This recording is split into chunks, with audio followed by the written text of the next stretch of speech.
Oke, selamat siang semuanya. Apa suara saya terdengar? Siang terdengar Pak. Terdengar. Benar, Oke, Pak. sip. Oke, eh ya mungkin karena ini baru pertama kali kalian bertemu dengan saya ya di Zoom. Mungkin saya perkenalkan diri dulu. Jadi nama saya Ida Bagus Pranadia Brahmandita. Teman-teman bisa panggil saya IB. Oke, teman-teman bisa panggil saya IB. Nah, saya ditugaskan untuk mendampingi teman-teman di perkuliahan Matematika Bisnis 1 untuk Fakultas SBM bersama dengan Pak Rizky Yoga. Jadi yang hari Senin mengisi itu bukan saya ya, tapi Pak Rizky. Nah, untuk pembagian tugasnya sebenarnya sih saya yang harusnya mengisi kelas, tapi berhubung kemarin saya tidak bisa, jadi Pak Rizky yang menggantikan. Nah, untuk seterusnya eh ya mungkin nanti kelasnya itu akan lebih banyak diisi oleh saya, sedangkan Pak Rizky akan lebih banyak mengisi tutorial, gitu ya. Oke. Nah, namun untuk minggu ini, minggu ini tuh tutorialnya belum mulai ya. Mulai tutorialnya itu di minggu depan. Nah, di tutorial itu nanti teman-teman akan lebih banyak eh, latihan soal dan membahas soal bersama-sama, gitu ya.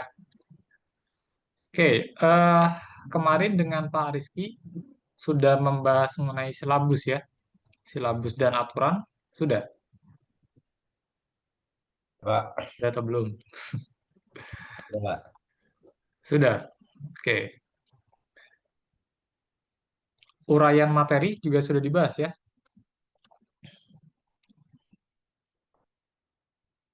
sudah ya. Oke. Nah, mungkin kalau sudah membahas silabus, ya sudah saya lanjut saja ke materi ya, gitu ya. Oke, oke, kita coba mulai.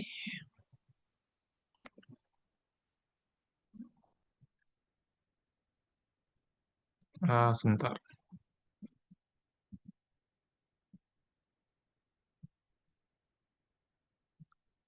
Ini layar saya sudah terlihat ya,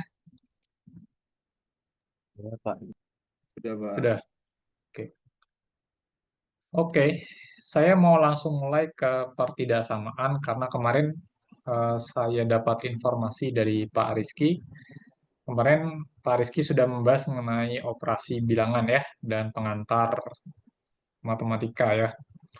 Nah, sekarang sesuai dengan bukunya, saya mau bahas dulu terkait pertidaksamaan.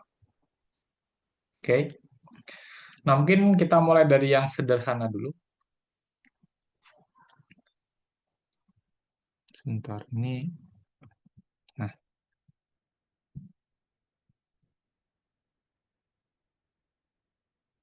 jadi di sini ya, kalau misalkan kita punya dua buah bilangan real, itu kemungkinannya ada dua. Oke. Jadi kalau kita punya dua buah bilangan real, yaitu A dan B, kemungkinannya ada dua. Bisa A lebih besar dari B, atau B yang lebih besar dari A. Nah, mungkin sebenarnya ada tiga ya. Ada tiga, kemungkinan satu lagi itu adalah A sama dengan B. Gitu. Namun karena kita mau membahasnya pertidaksamaan, ya yang kita bahas berarti yang memuat tanda pertidaksamaan.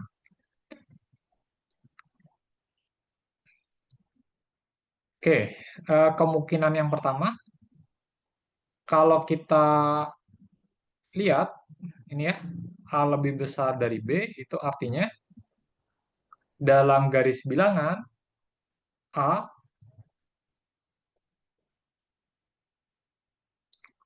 A akan terletak di sebelah kanan B, gitu ya, seperti pada garis bilangan ini. Nah, sedangkan untuk kemungkinan yang kedua, yang A lebih kecil dari B, itu di garis bilangan A akan terletak di sebelah kiri B, gitu ya, notasinya seperti ini. Oke, itu konsep garis bilangan ya.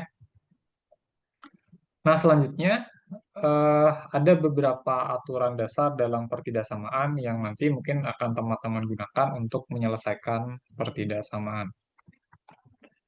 Ya, apa saja? Kita coba lihat ya.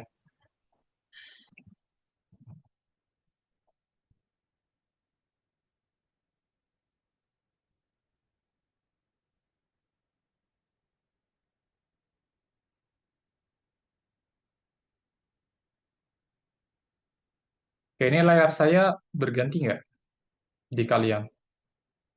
Berganti, Pak. Berganti ya. Oke.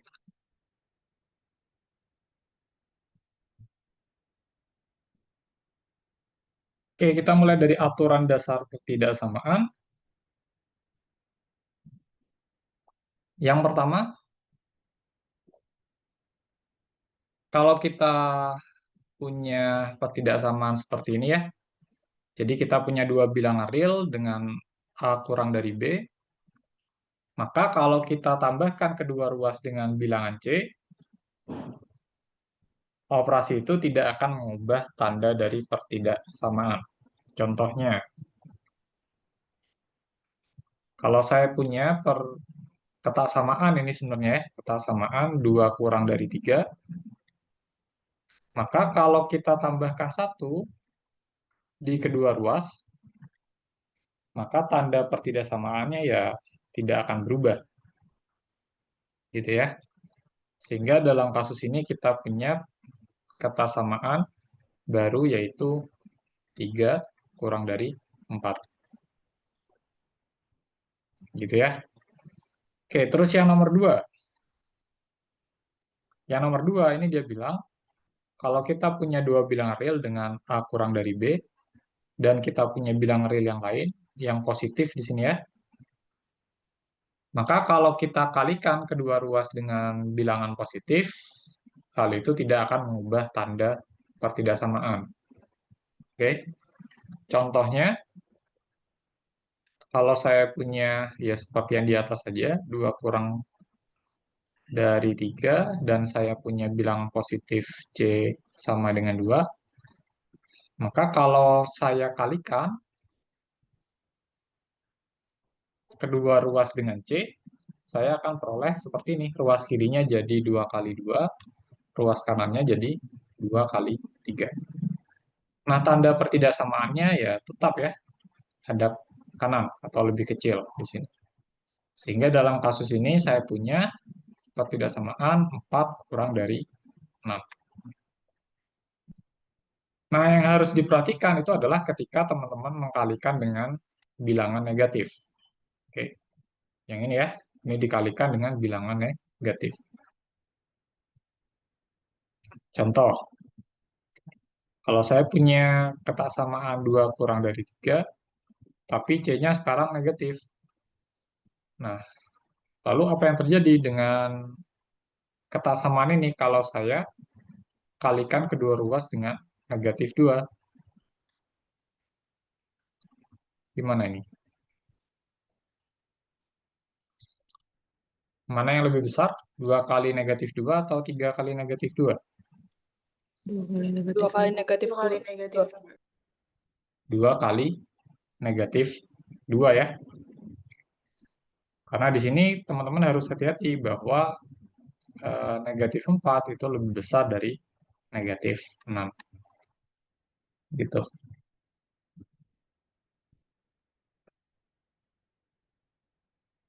Lalu untuk nomor 4, ini adalah kasus khusus dari nomor 3 ya. Ini adalah ketika teman-teman ya kalikan kedua ruas dengan negatif 1, maka teman-teman akan peroleh sifat yang seperti ini. Gitu ya. Terus yang nomor 5. Yang nomor 5 itu sifat transitif. Jika A kurang dari B dan B kurang dari C, maka A kurang dari C. Ya, contohnya, kalau saya punya 1 kurang dari 2 dan 2 kurang dari 3, gitu ya, maka akibatnya ya 1 kurang dari 3. Gitu ya, aplikasinya seperti itu.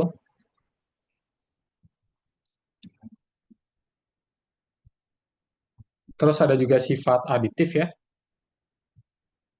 Jadi di sini kalau A-nya lebih besar dari B dan C lebih besar sama dengan D, maka berlaku sifat yang ini. Oke, contohnya ya kalau kita punya 4 lebih besar dari 3 dan si 4-nya ini jadi A, 3-nya jadi B gitu ya. Terus kita juga punya 3 lebih besar dari 2. Sorry, harusnya bedakan sajalah. Mungkin negatif ya. 0 lebih besar dari negatif 1. Ini jadi C, ini jadi D, maka akibatnya A ditambah C, A ditambah C itu berarti 4 ditambah 0 akan lebih besar dari B ditambah D.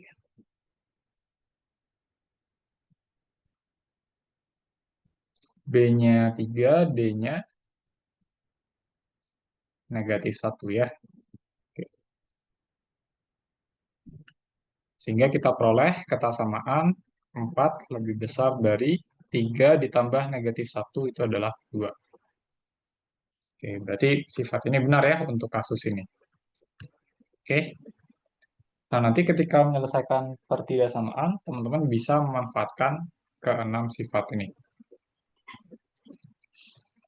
Oke, ada pertanyaan dulu nggak sampai sini?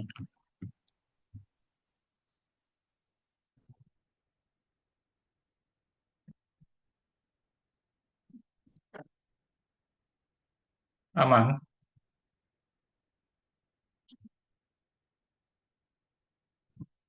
Aman ya? Oke, Oke, kalau aman saya lanjutkan. Sekarang ke solusi dari pertidaksamaan. Oke, jadi solusi pertidaksamaan itu adalah sekumpulan bilangan real yang memenuhi pertidaksamaan. Oke, atau yang membuat si pertidaksamaannya itu bernilai benar. Oke, sebagai contoh, kalau saya punya pertidaksamaan seperti ini, 2x ditambah 1 kurang dari 2. Oke, nah sekarang pertanyaannya, apakah x sama dengan 5 merupakan solusi?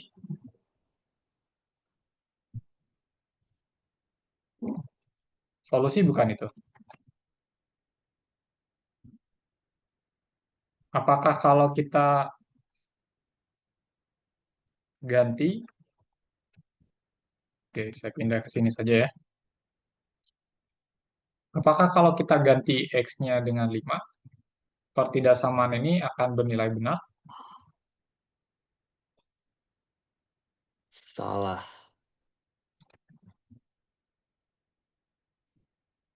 Bukan ya. Jadi bukan jawabnya.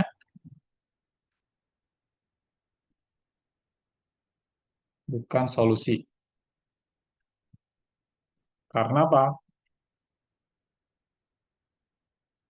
Karena kalau kita ganti x-nya dengan 5, maka kita akan peroleh 2 kali 5 ditambah 1, ini sama dengan 11 ya. Dan 11 ini lebih besar dari 2. Gitu. Oke. Nah, sekarang kalau x sama dengan 0, apakah x sama dengan 0 solusi? Solusi? Ya, solusi. Solusi. Iya. Karena kalau kita ganti x-nya dengan 0, kita akan peroleh 1, dan 1 itu kurang dari 2. Gitu ya. Oke, terus ada nggak solusi yang lain selain 0?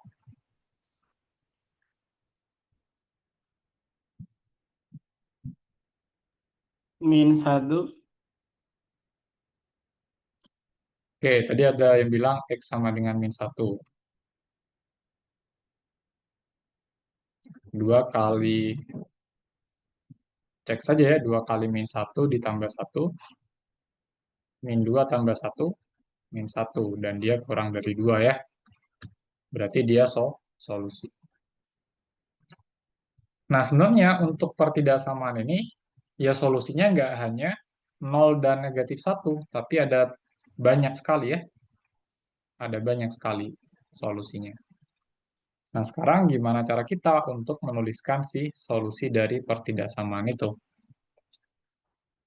Nanti kita akan menggunakan yang namanya notasi interval. Gitu ya. Oke. Nah, di sini diberikan petunjuk. Katanya, kita coba lakukan manipulasi aljabar dan gunakan sifat dasar pertidaksamaan. Sehingga salah satu ruasnya hanya memuat X saja. Oke, jadi untuk menentukan solusi ya, solusi dari pertidaksamaan ini, ya kita tulis ulang pertidaksamaannya, 2X ditambah 5, 2X ditambah 1 kurang dari 2. Terus kita lakukan manipulasi aljabar sehingga salah satu ruas hanya memuat X. Oke. Nah, kita bisa kurangi kedua ruas dengan 1. Sehingga kita peroleh 2X ditambah 1 dikurang 1 kurang dari 2 dikurang 1. Nah, sekarang ruas kirinya jadi apa?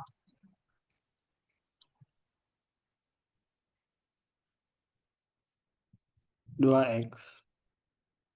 2X. Ruas kanannya 1. 1. Udah jauh. 1. Oke. Nah, terus kita bisa bagi kedua ruas dengan 2.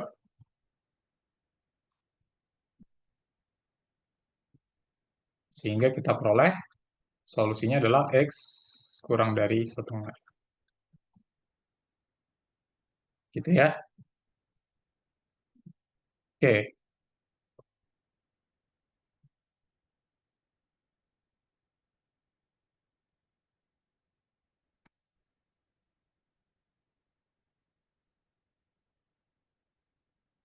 Nah, sekarang kita lihat contoh lagi.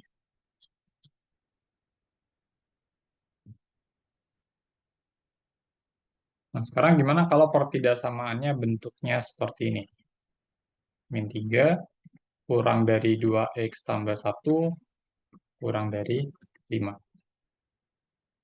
Nah, untuk menyelesaikan pertidaksamaan ini, kita akan melakukan manipulasi aljabar, ya dikalikan sesuatu atau ditambahkan dikurangi sesuatu gitu ya, seperti yang tadi. Dan menggunakan sifat dasar pertidaksamaan sehingga yang tengah, ruas yang tengah ini, itu hanya memuat X saja. Gitu ya. Nah, yang pertama, mungkin kita harus menghilangkan si 1 yang ada di tengah. Caranya gimana nih? Biar satunya hilang. Minus 1. Kurang 1. Kurang 1. Semuanya dikurang 1 ya. Nah, seperti ini. Sehingga kita peroleh negatif 4 kurang dari 2X kurang dari 4. Gitu ya. Nah, sekarang saya mau yang tengah. Yang tengah cuma jadi X saja. Caranya gimana biar yang tengah Dibagi 2. Dibagi 2. Bagi 2. semuanya dibagi 2 ya. Jadi ini 4 min 4 per 2 kurang dari 2X per 2 kurang dari 4 per 2. Ingat, pembagian dengan bilangan positif atau perkalian dengan bilangan positif itu tidak akan mengubah tanda pertidaksamaan. Yang mengubah tanda pertidaksamaan itu adalah perkalian atau pembagian dengan bilangan negatif. Gitu ya. Berarti di sini kita peroleh solusinya adalah negatif 2 kurang dari X kurang dari 2. Gitu ya. Oke, sampai sini ada pertanyaan?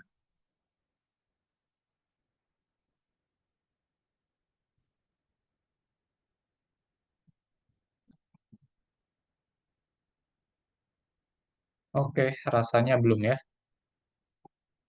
Kalau belum, saya lanjutkan dulu ke interval.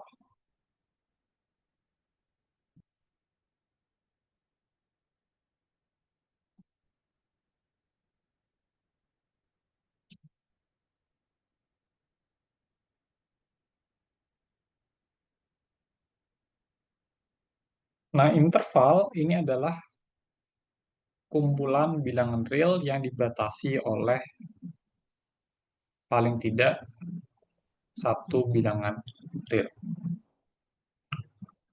Jadi gampangnya mungkin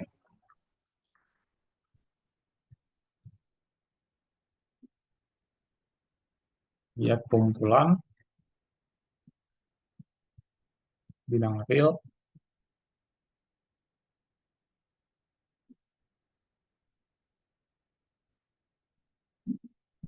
yang dibatasi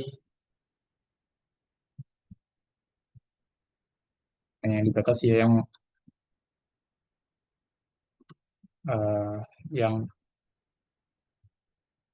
berisi ya paling tidak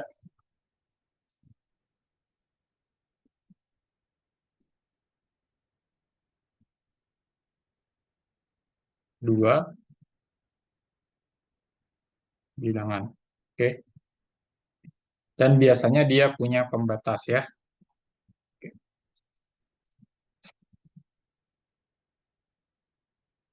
Nah, jenis-jenis interval itu bisa teman-teman lihat pada gambar ini ya. Jadi yang pertama di sini ada close interval atau interval tertutup. Oke. Jadi untuk jenis yang pertama, ini saya beri nomor saja. Untuk jenis yang pertama ini adalah kumpulan bilangan real di antara A dan B. Gitu ya. Oke, notasinya seperti ini. Terus kalau di garis bilangan itu bisa digambarkan dengan garis yang warna biru ini di antara A dan B. Nah, karena dia close atau tertutup, maka si A dan B-nya itu masuk ke dalam interval ini. Gitu ya, A dan B-nya masuk. Nah, notasi interval untuk interval tertutup itu kita menggunakan yang namanya kurung siku. Jadi seperti ini ya, kurung siku A, B. Gitu. Oke, mungkin di bawah saja deh. Ya, ketinggalan. Nah, ini notasi ya. Notasi dari interval tertutup ini menggunakan kurung siku seperti ini. Gitu ya. Terus yang nomor dua ada interval terbuka. Itu adalah kumpulan bilangan real di antara A dan B. Sama seperti yang tadi. Tapi di sini bedanya A sama B-nya itu nggak masuk ke intervalnya. Oke. Jadi seluruh bilangan di antara A dan B kecuali si A dan B itu sendiri. Dia tidak masuk ya. Nah, untuk interval terbuka, notasi intervalnya menggunakan kurung biasa. Seperti ini. Kurung biasa A, B. Oke. Nah, sekarang yang jenis ketiga, yang ini. Ini merupakan half open interval atau interval setengah terbuka. Kenapa setengah terbuka? Karena di sini si A-nya itu masuk ke dalam interval, tapi si B-nya tidak masuk. Gitu. Makanya dia dikatakan setengah buka, setengah terbuka. Nah, notasi intervalnya itu menggunakan yang sebelah kiri pakai kurung siku, yang sebelah kanan pakai kurung biasa. Karena di kasus ini,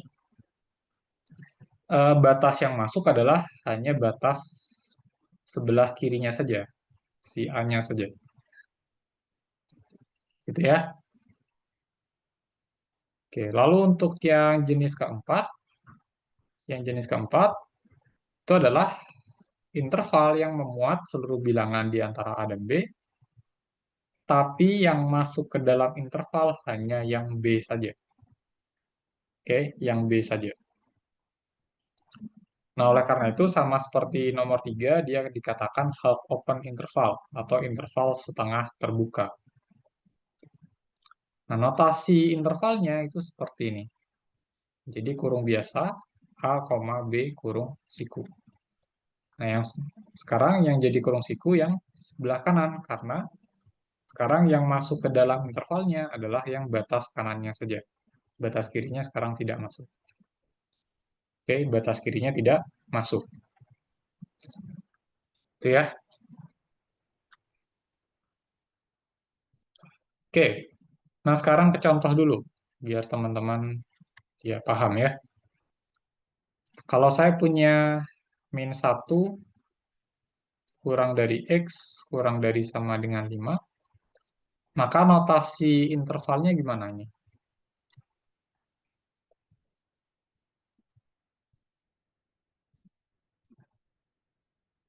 Gimana notasi intervalnya?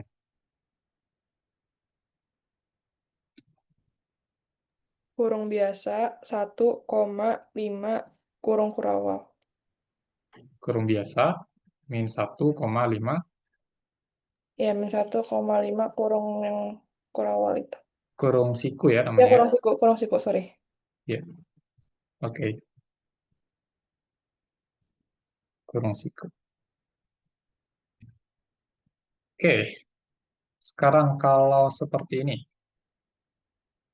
3, gimana? Kurung siku 3,7 3,7 kurung siku. Oke, sip. Nah, sekarang mungkin saya variasikan. Kalau seperti ini gimana?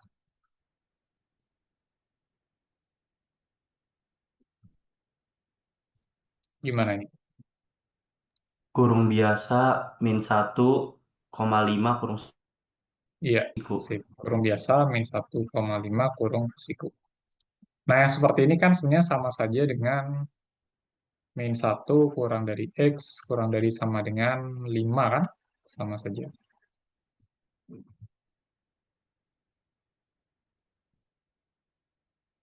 Gitu ya. Oke, mungkin saya lanjutkan dulu ke infinite interval ya. Yang nomor 5.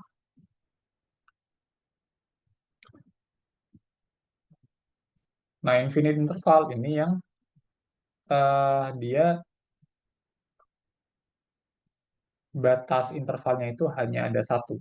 Sehingga mungkin untuk kasus ini bisa dilihat yang sebelah kanan itu tidak ada batasnya. Itu makanya dikatakan infinite ya. Jadi panjang intervalnya itu akan sangat panjang. Oke, jadi tak hingga ya. Karena interval yang nomor 5 itu menyatakan seluruh bilangan X yang lebih besar sama dengan A. Sehingga dia mencakup semua bilangan di sebelah kanan A termasuk A itu sendiri. Nah, untuk yang ini notasi intervalnya itu seperti ini. Jadi batas kirinya ada A, tapi batas kanannya tidak ada. Sehingga kita gunakan tak hingga. Itu ya.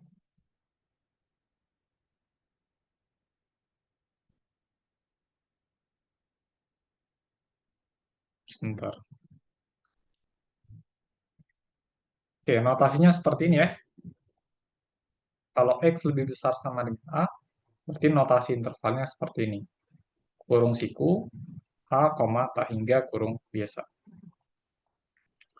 Nah, terus untuk yang nomor 6, ini mirip dengan nomor 5, hanya saja A-nya tidak masuk. Nah, karena A-nya tidak masuk, berarti kita pakai kurung biasa ya. Kurung biasa A, tak hingga kurung biasa.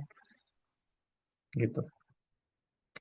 Oke, lalu untuk yang nomor 7, ini adalah interval yang mencakup bilangan real yang kurang dari sama dengan B. Oke, artinya seluruh bilangan di sebelah kiri B, semuanya ya, termasuk si B itu sendiri. termasuk si B itu sendiri. Berarti di sini dia dibatasi dengan batas kanannya itu B, tapi batas kirinya itu tidak ada. Sehingga di sini notasinya adalah kurung biasa, negatif tahingga, koma B, kurung siku. Gitu ya. Lalu untuk yang nomor 8, terakhir ya, ini adalah interval yang mencakup seluruh bilangan yang kurang dari B. Sehingga di sini, eh, ya, notasi intervalnya itu seperti ini. Jadi mirip dengan yang nomor 7, minus tahingga, koma B, tapi kurung sebelah kanannya diganti dengan kurung biasa. Karena di sini B-nya itu tidak termasuk ke dalam interval. Oke, seperti itu ya.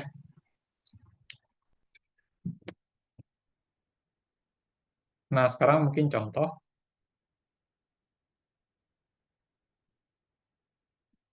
Kalau X kurang dari 3, berarti notasi intervalnya gimana? Kurung biasa Kurung biasa, minus tak hingga, minus tahingga, koma 3. koma 3, Kurung biasa. kurung biasa. Oke, terus kalau gini,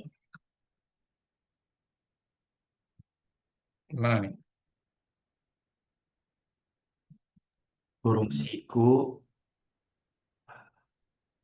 5 sampai tahingga. Terus Kurung siku 5 5, koma koma tahingga tahingga ya. kurung biasa. Oke, sip. Nah, sekali lagi, yang seperti ini kan sama saja dengan X lebih besar sama dengan 5. Jadi tipe yang mana nih? Interval yang nomor berapa? 5. Yang 5. Nomor 5 ya. Oke, ini tentang interval. Jadi dia nanti gunanya untuk menyatakan solusi pertidaksamaan. Sampai sini ada pertanyaan?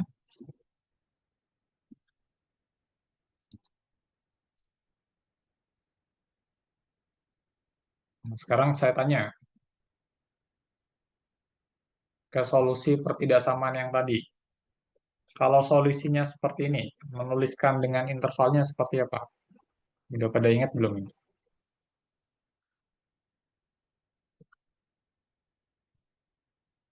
Coba gimana nih? Kurung biasa. Kalau X gimana? Kurung biasa Kurung biasa, minus infinity, minus infinity, koma 1/2, 1/2, kurung biasa lagi. kurung biasa. Oke. Iya, tak hingga kalau di bahasa Inggris infinity ya.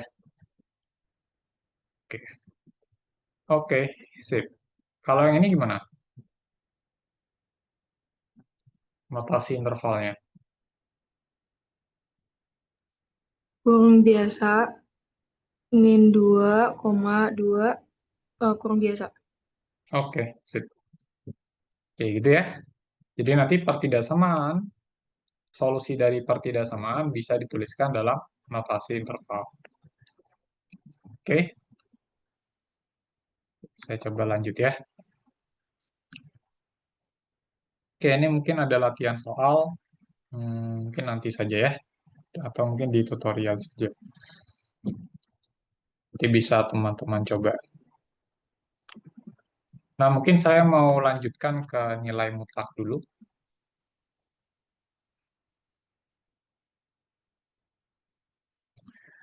Jadi nilai mutlak dari suatu bilangan real ditulis seperti ini notasinya. Ini bacanya adalah mutlak X. Nah, definisinya itu seperti ini. Dia sama dengan X kalau X-nya itu tak negatif, lebih besar atau sama dengan 0. Terus nilainya akan minus X kalau X-nya negatif.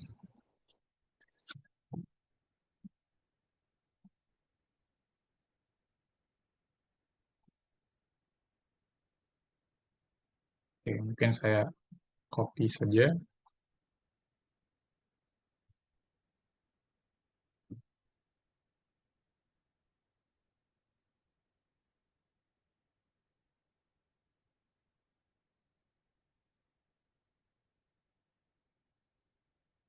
Oke, mungkin contoh,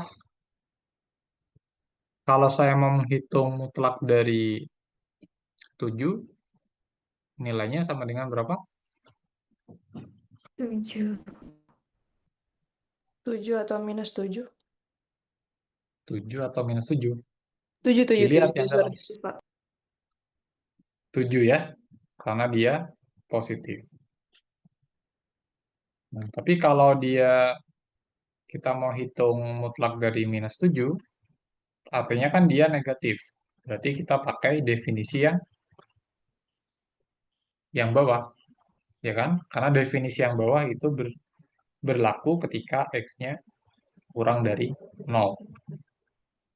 Jadi, mutlak dari negatif 7 itu adalah negatif dari negatif 7. Tahu ini berapa? 7.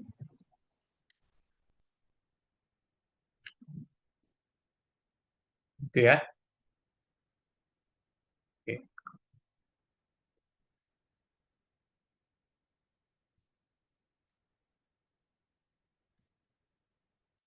Nah, terus di sini ada beberapa sifat-sifat sifat dari nilai mutlak yang teman-teman bisa pergunakan ya.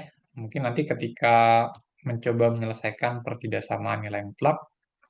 Yang pertama, mutlak dari negatif X itu sama dengan mutlak X.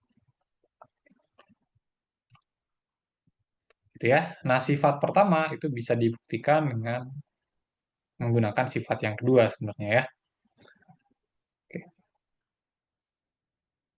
Atau bisa menggunakan ya definisi ini juga sebenarnya. Oke. Terus sifat yang kedua itu mutlak dari X kali Y akan sama dengan mutlak X dikali mutlak Y.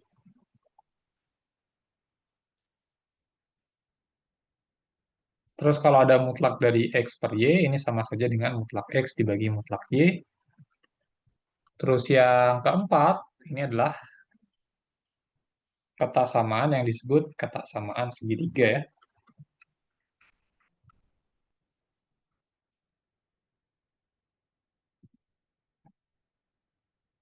Oke.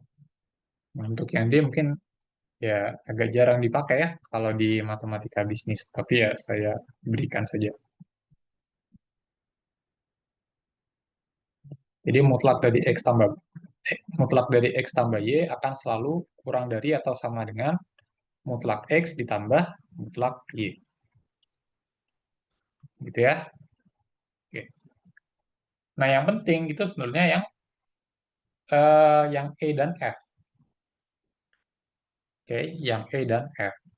Nah, sifat yang E dan sifat yang F itu nanti berguna ketika teman-teman menyelesaikan pertidaksamaan nilai mutlak. Atau mungkin yang lebih berguna itu adalah perumumannya. Perumuman dari sifat yang E dan F, gitu ya. Nah, untuk sifat yang E, itu bisa diperumum seperti ini. Jadi mutlak dari kotak kurang dari sama dengan A, oke, itu setara dengan negatif A kurang dari kotak kurang dari A. Nah, kotak itu apa? Jadi kotak itu ya ekspresi yang bebas gitu. Jadi bisa 2x, 3x, x plus 1, x plus 2, apapun itu. X kuadrat tambah 1 juga bisa. Gitu ya. Oke, jadi X ini merupakan ekspresi dalam, kotak ini merupakan ekspresi dalam X.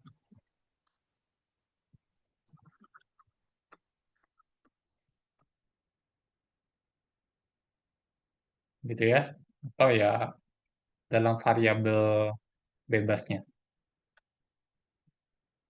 Nah, sekarang untuk yang F itu juga sama. Mutlak dari kotak lebih besar sama dengan A, ini setara dengan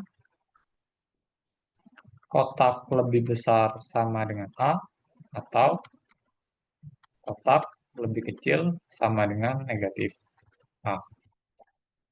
Nah, serupa dengan yang atas, si kotak itu menyatakan ekspresi atau bentuk dalam variabel X ya. Nah, biar terbayang, kita lihat contoh. Kalau saya punya pertidaksamaan 2X dikurang 3, kurang dari sama dengan 5 gitu ya. Nah, sekarang siapa yang jadi kotak dalam pertidaksamaan ini? 2x min 3. 2x min 3. 2x min 3. 2X min 3. Jadi kotaknya itu yang ini. Oke. Nah, menurut sifat perumuman yang atas, pertidaksamaan ini bisa diubah jadi apa?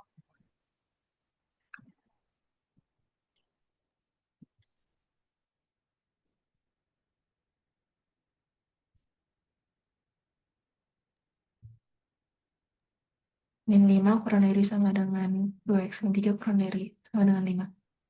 Oke, min 5 kurang dari sama dengan 2X min 3 kurang dari sama dengan 5. Nah, ini kan pertidaksamanya mirip dengan yang sebelumnya ya, yang tadi kita bahas. Berarti caranya gimana menyelesaikan ini?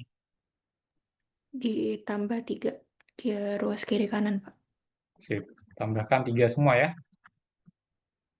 Tambah 3, tengah tambah 3, kanan ditambah 3.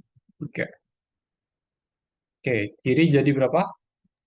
Min 2. 2. Tengah jadi 2X, 2x. kanan jadi 8. 8. Berarti solusinya berapa? X di antara Min Min 1. 1. min 1 dan 4. 4. 4. Oke, sip. Nah, oh ya mungkin saya agak lupa tadi ya. Jadi solusi dari suatu pertidaksamaan itu dinyatakan dengan himpunan penyelesaian. Penyelesaian.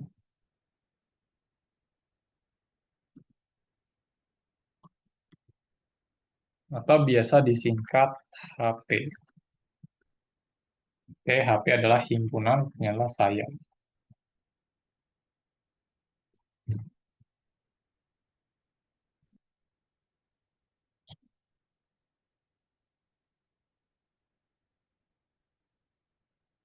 Nah, menuliskan himpunan penyelesaian seperti ini ya, pakai kurung kurawal, terus X dengan syarat.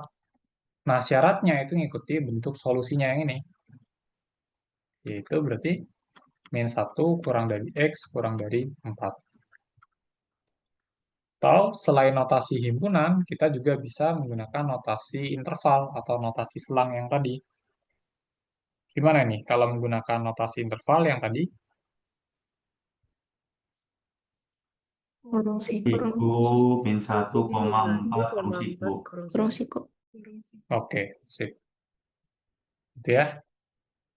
Jadi kalau yang ini namanya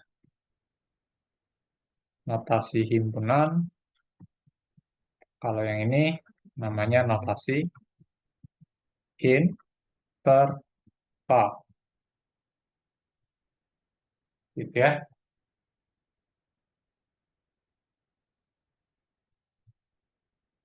Oke, sampai sini ada pertanyaan?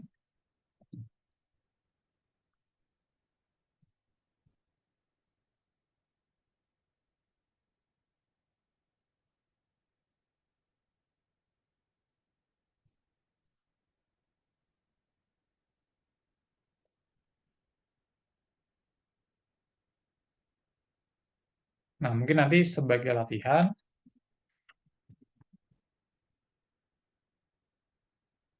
teman-teman coba yang pertidaksamaannya sama ya, 2x min 3. Oke, mutlak 2x min 3, tapi tandanya saya ubah. Jadi lebih besar sama dengan 5.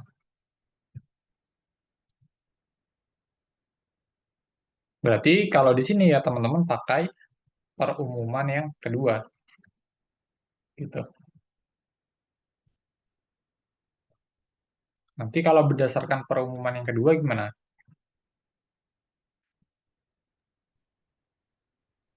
Teman-teman akan dapat 2 per tidak samaan. Gimana? 2x min 3 lebih dari sama dengan 5 atau 2x min 3 kurang dari sama dengan min 5. Oke, sip.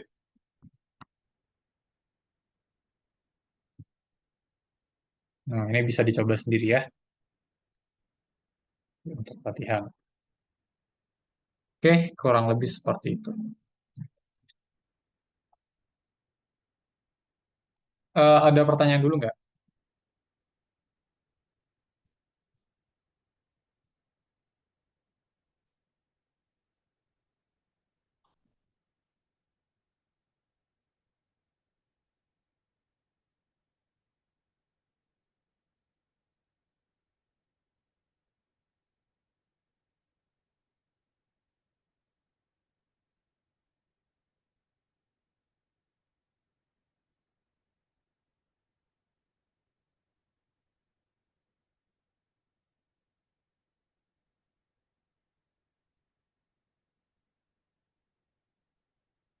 Belum ada ya?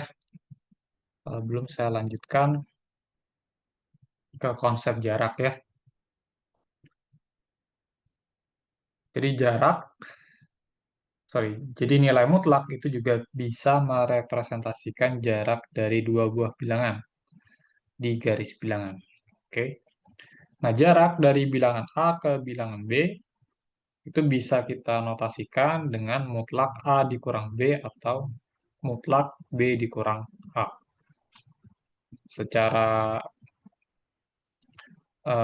grafik seperti ini ya.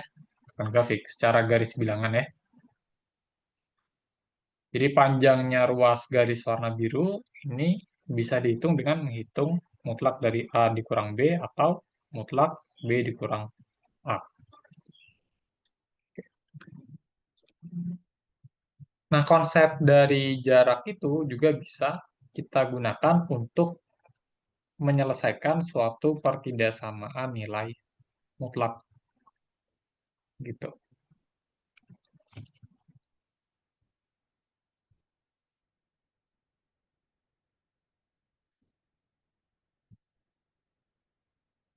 Enggak ini ya. Sebentar. Nah, misalkan kita punya pertidaksamaan seperti ini. Mutlak X min 1 kurang dari sama dengan 3. Nah, berdasarkan konsep jarak, ya, solusi dari pertidaksamaan di atas adalah seluruh bilangan X yang jaraknya kurang dari atau sama dengan 3 satuan dari 1. Oke, jaraknya kurang dari atau sama dengan 3 satuan dari bilangan 1. Oke, artinya kalau dalam garis bilangan, ini adalah 1 ya, sorry, ini adalah 1, maka kita bergerak ke sebelah kiri 3 satuan dan ke sebelah kanan 3 satuan, gitu ya. Sehingga kita punya ruas garis yang biru itu adalah solusi dari pertidaksamaan ini. Oke. Nah, dari ilustrasi ini kita bisa lihat bahwa solusi pertidaksamaan ini adalah X di antara negatif 2 dan 4. Oke, ya, karena kita mencari semua bilangan yang jaraknya paling besar 3 dari bilangan 1.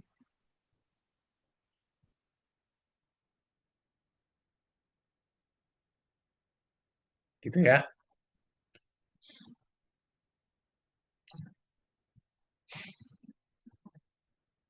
Nah, pertidaksamaan itu juga bisa ya diselesaikan dengan menggunakan sifat yang tadi ya.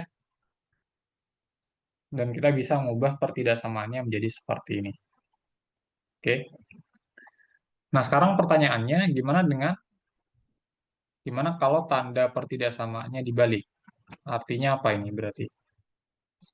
Saya copy dulu.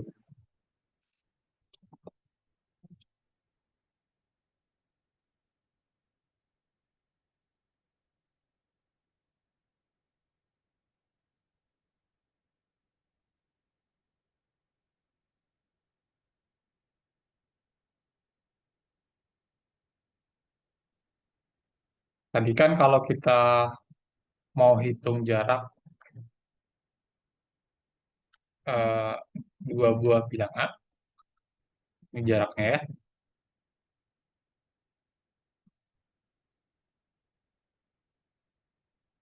Nah, panjang yang biru ini itu mutlak A dikurang B atau mutlak B dikurang A. Nah, sekarang ruas kiri pertidaksamaan ini menyatakan jarak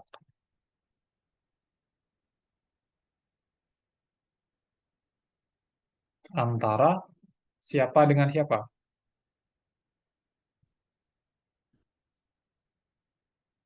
Jarak antara X dengan 1. Gitu. Berarti pertidaksamaan ini mau mencari semua bilangan X yang jaraknya dengan 1 itu lebih besar atau sama dengan 3. Gitu ya. Oke. Nah, secara garis bilangan kita bisa gambar di sini. Ini misalkan 1. Nah, kalau kita coba bergerak 3 satuan di sebelah kiri dan sebelah kanan, maka yang kiri ini bilangan berapa? Yang kiri. Min 2. Min 2. min 2. Oke. Yang kanan 4. 4. Oke.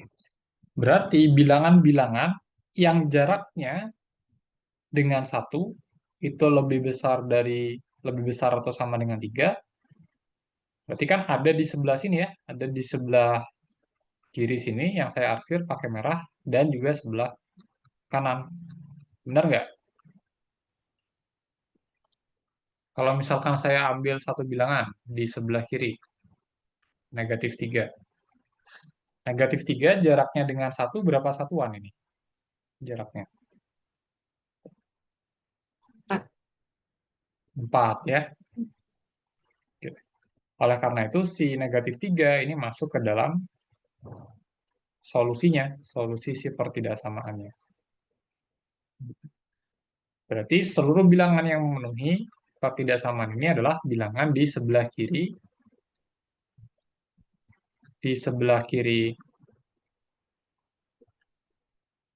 ini ya, sebelah kiri -2 dan juga di sebelah kanan 4.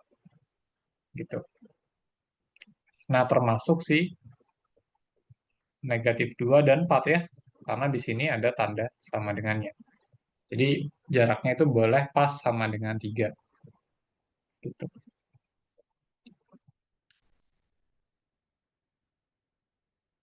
Berarti di sini solusinya, solusi pertidaksamaan, ya X kurang dari, mungkin saya tuliskan pakai himpunan penyelesaian saja ya, HP, X dengan syarat, yang sebelah sini artinya apa ini? Syaratnya apa itu?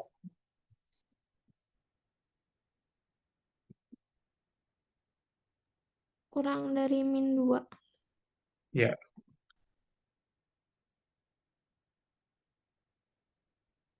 X kurang dari sama dengan -2 atau yang sebelah kanan syaratnya apa? Dari sama dengan 4. X lebih besar sama dengan 4. Gitu ya. Oke, seperti itu. Nah, sampai sini ada pertanyaan dulu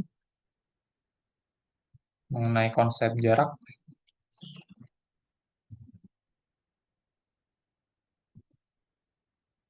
Oh iya, mungkin ini himpunan penyelesaiannya bisa saya tuliskan dalam bentuk notasi interval juga. Caranya adalah menentukan masing-masingnya. Oke, kalau X kurang dari sama dengan negatif 2, notasi intervalnya seperti apa ini? Pakai kurung apa? Kurung biasa, koma, tak hingga, Kurung biasa, minus tak hingga, koma, minus tak hingga, koma, minus 2, kurung oke, ke kurung siku. kurung siku. Atau berarti digabung ya. Atau yang X lebih besar sama dengan 4, Kurung siku Siku 4, koma, 4. hingga hmm, kurung biasa. sip. Oke, seperti itu. Oke, sampai sini ada pertanyaan?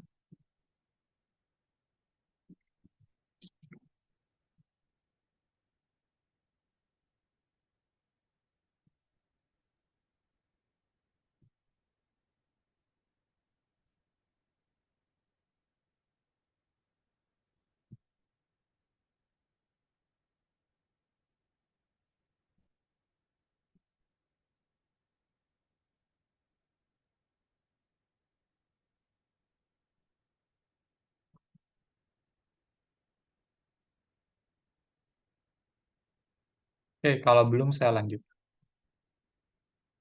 Nah, ini ada beberapa latihan soal, tapi mungkin di tutorial ya, dibahasnya.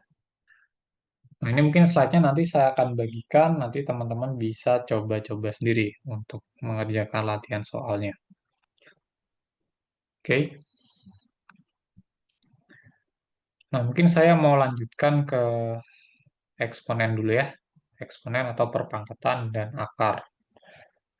Nah, ini ada beberapa operasi pangkat pada bilangan real. Oke, misalkan kita punya A dan B, itu merupakan bilangan real, dan M dan N itu anggota bilangan bulat. Oke, kalau kita mau menyatakan perpangkatan dari perpangkatan terhadap bilangan bulat, A pangkat N, ini sama saja dengan kita mengalikan A sebanyak N kali. Gitu ya. Terus kalau kita memangkatkan suatu bilangan A dengan 0, itu nilainya 1. Oke. Nah, lalu kalau dipangkatkan dengan negatif, ini sama saja dengan 1 per ya, 1 per A pangkat N.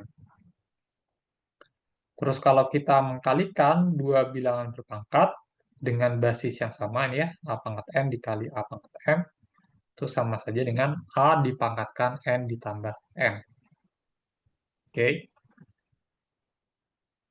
Nah, terus kalau dibagi itu berarti sama saja dengan A pangkat N dikurang M. Hati-hati jangan terbalik. Oke. Ini yang di atas yang A pangkat N ya, jangan terbalik. Kalau yang di atas A pangkat M, berarti ini jadi A pangkat M dikurang N. Oke, hati-hati jangan terbalik. Nah, terus kalau ada seperti ini, A pangkat N dipangkatkan lagi dengan M, itu sama saja dengan A pangkat N kali M. Ya.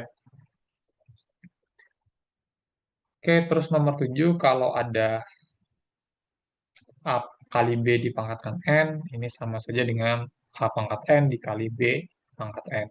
Jadi masing-masing bilangannya dipangkatkan N dulu, baru dikalikan. Nah, serupa dengan yang nomor 7, nomor 8, kalau saya punya pecahan ya, dipangkatkan N, ini sama saja dengan memangkatkan pembilang dan penyebutnya dengan N dulu, baru dibagi. Ya, tentunya B-nya tidak boleh sama dengan 0 ya. Oke. Oke, mungkin kita coba lihat contoh soal di sini untuk menyederhanakan beberapa bentuk-bentuk.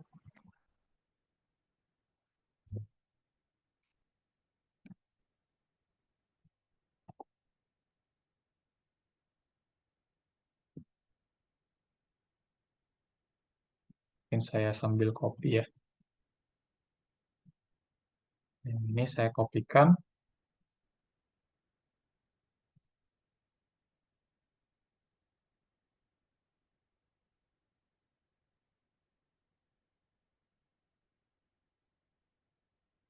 Salah. Kok yang ini? Nah, yang ini.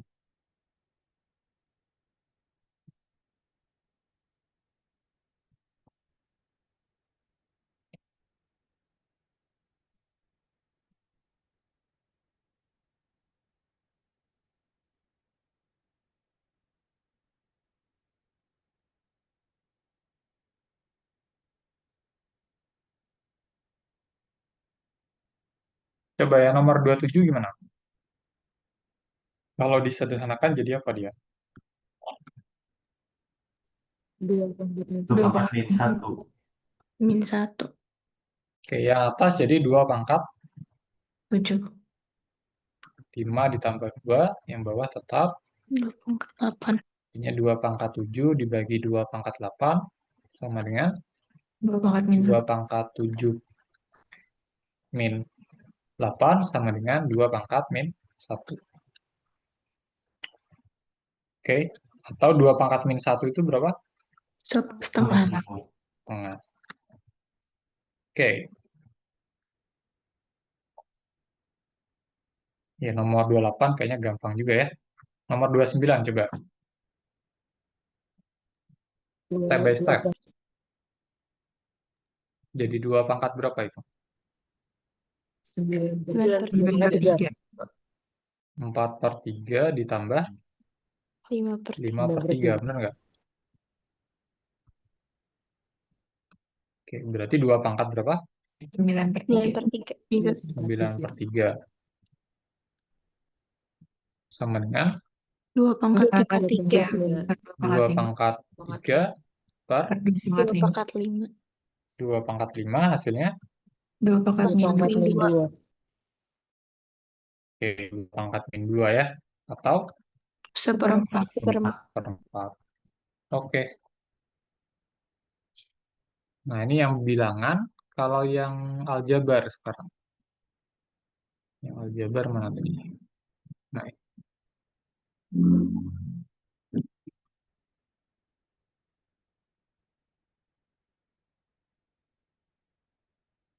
saya ambil yang 45 dan 46 deh.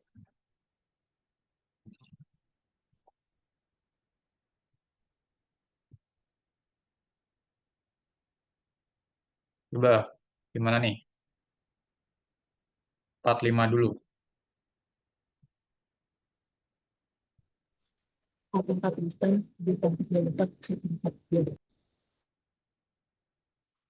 Jadi A pangkat berapa? 8. 8. Kali C pangkat 12. 12 dibagi B pangkat B 4. pangkat B Pangkat pangkat 4. 4. Oke, lumayan gampang ya. Atau kalau saya mau di atas semua gimana? Apa? Pangkat B pangkat min 4 Kali B pangkat min B 9. pangkat min 4 kali B pangkat Min kali C 9. pangkat 12. B pangkat 12. gitu ya. Oke. Kalau yang ini gimana? A pangkat min min 4, 4 B B pangkat pangkat 2 2, per per C C pangkat min pangkat 6. min 6. A pangkat min 4 B pangkat 2 per 2 per C pangkat min 6. C pangkat min 3. Kalau saya mau di atas semua, Itu bukannya min 6 ya, C Pak? pangkat min 6. oh iya, Ini sorry. bilang C pangkat Min 6. min 6. Oke. Kalau saya mau di atas semua gimana? A pangkat min min 4, 4 B C pangkat pangkat 2 C pangkat 6. C pangkat Oke. C pangkat 6. 6. Oke, sip. Itu ya, itu untuk perpangkatan atau eksponen. Aman ya? Atau ada yang bingung dari sifat ini?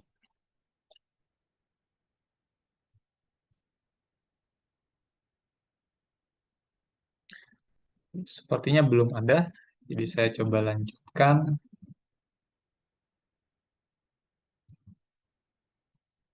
Sebentar, kayaknya perlu satu lagi deh.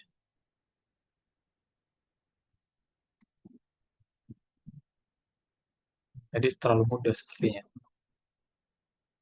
Yang ini.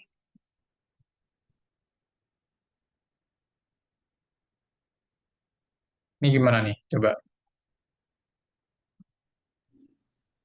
A pangkat 4 Yang atas A itu pangkat 6 B pangkat 6, C pangkat min 6. per A pangkat min 6 B Oke, A pangkat 4 kali B pangkat berapa?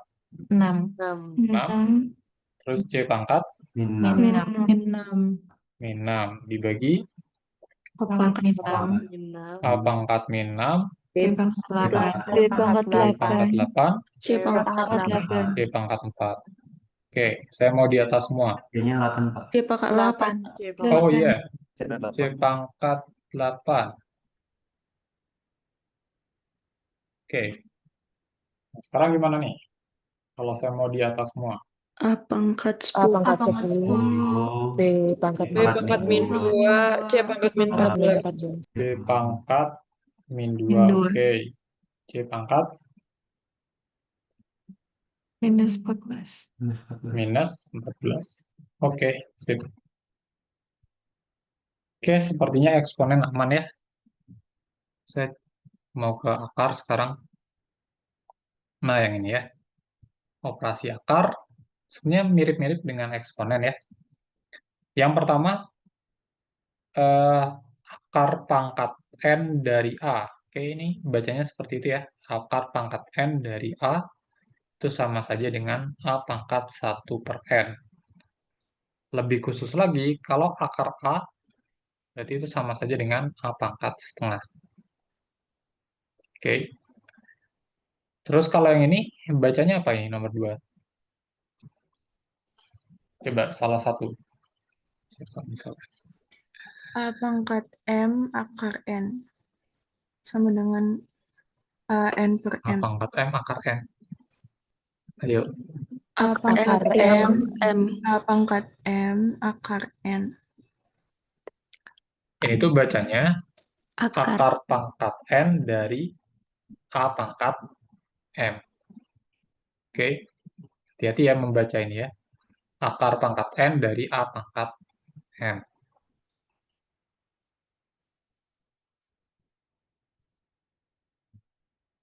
Nah, ini, sorry, ini saya salah tulis nih. Harusnya apa ini?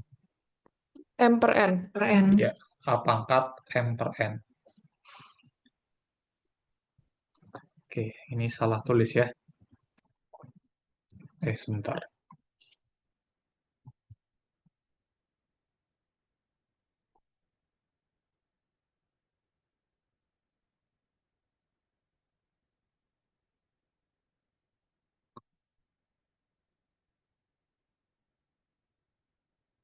Ini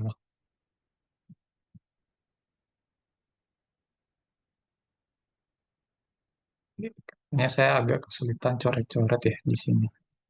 Sebentar ya.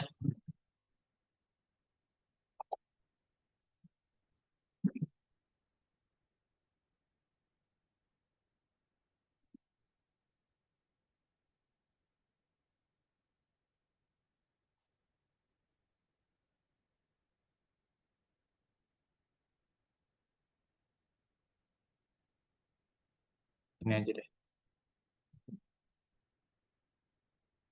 Hmm, Sebentar. Kok nggak bisa ya?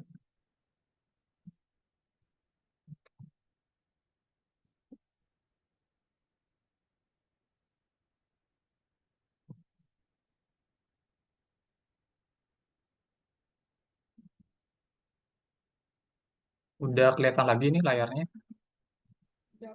Sudah, Pak. Ya ya. Oke.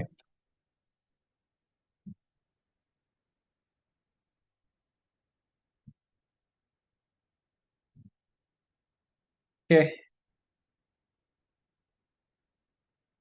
yang ini harusnya salah ya. Ini harusnya A pangkat M per N.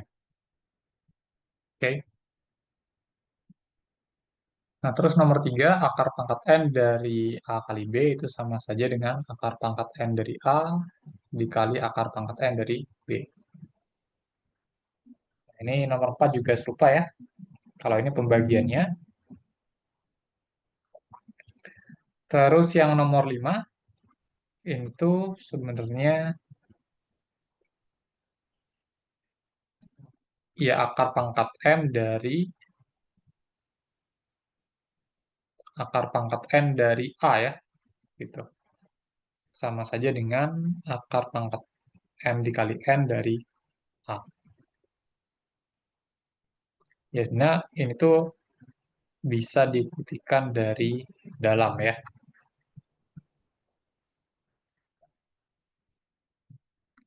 Akar pangkat N dari A itu kan sebenarnya apa? A pangkat 1 per N ya. Oke.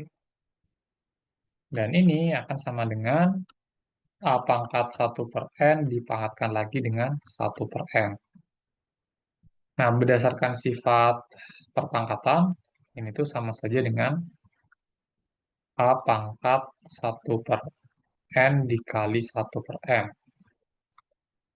Oke, berarti sama saja dengan A pangkat 1 per N dikali M. Nah, ini kalau kita kembalikan ke dalam akar, maka akan sama saja dengan akar pangkat N dikali M dari A. Gitu. Ya, sama saja ya, N dikali M dengan M dikali N. Oke, terus kalau penjumlahan bilangan yang ada akarnya itu bisa dilakukan seperti dengan menggunakan sifat yang nomor 6 ini. Gitu. Jadi yang bisa dijumlahkan itu hanya bilangan yang memiliki akar yang sama. Oke. Contoh, kalau saya mau jumlahkan akar pangkat 2 ditambah 3 akar pangkat 3 ditambah 2 akar 2 ditambah dikurang saja deh. Dikurang 5 akar 3. Gitu. Nah, maka yang bisa dijumlahkan itu hanyalah yang memiliki akar yang sama. Misalkan di sini akar 2 dengan 2 akar 2. Kalau dijumlahkan jadi berapa ini? 3 akar 2. 3 akar 2. Iya. Oke, ini jadi 3 akar 2. Gitu ya, dengan menggunakan sifat nomor 6. Nah, lalu yang ini bisa juga 3 akar 3 dengan minus 5 akar 3. Dijumlahkan jadi berapa? Negatif 2 akar 3. 3. Negatif 2 akar 3. 2 akar 3. negatif 2 akar 3. Oke. Nah, yang ini 3 akar 2 dengan negatif 2 akar 3 itu tidak bisa dijumlahkan karena belakangnya itu beda. Oke. Gitu ya. Oke.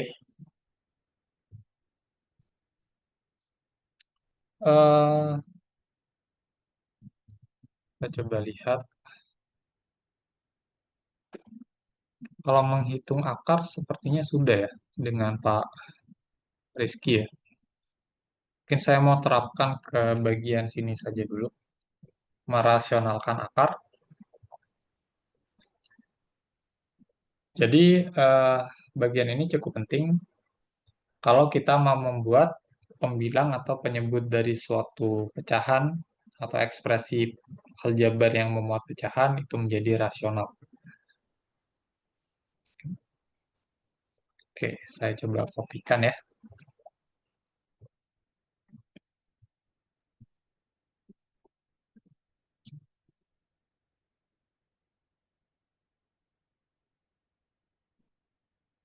Contoh yang pertama.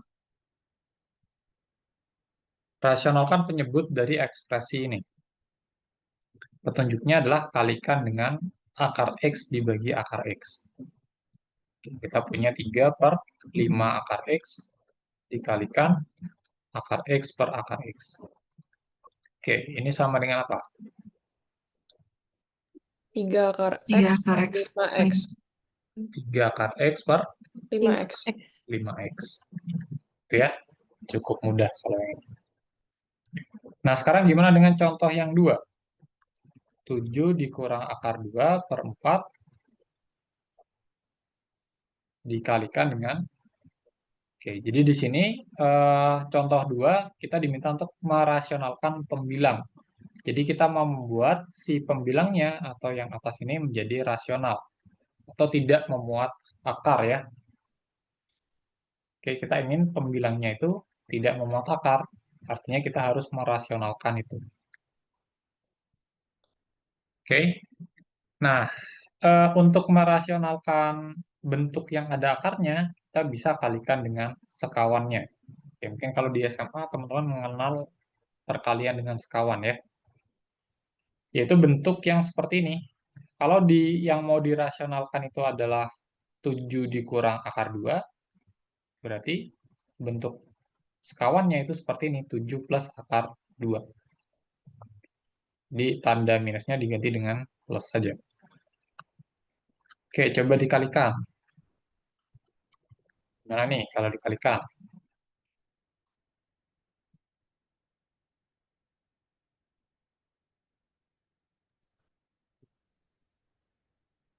Empat 9 kurang 2 per Oke.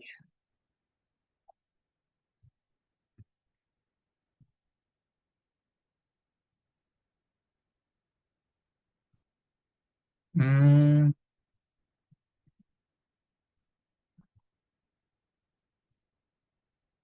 Oke, tadi ada yang bilang 49 kurang 2. Ada yang bingung nggak kenapa seperti ini dapatnya?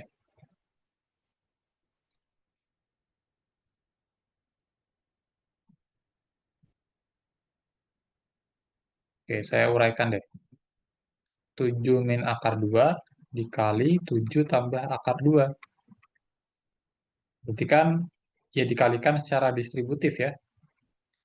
7 dikali 7, 49. Oke, terus sudah. 7 dikali akar 2, itu adalah 7 akar 2. Terus gantian, yang minus akar 2-nya dikalikan ke 7. Jadinya minus 7 akar 2. Ya kan? Terus minus akar 2 dikali akar 2 jadinya minus 2. Makanya di sini kita peroleh hasilnya adalah 49 dikurang 2. Oke. Nah, dibagi dengan yang bawah 4 dikali 7 ditambah akar 2. Gitu ya. Atau ini bisa dibuat lebih sederhana lagi, yaitu dengan mengurangkan 49 dan 2. Jadinya 47 per 4 kali 7 plus akar 2. Gitu ya. Oke, merasionalkan akar. Ada pertanyaan nggak di sini?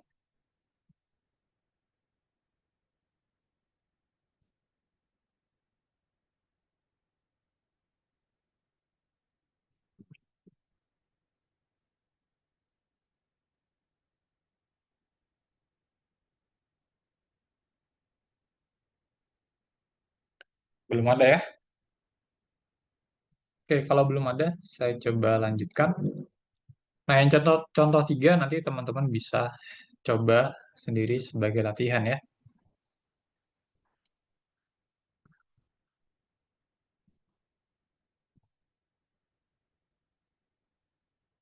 Oke.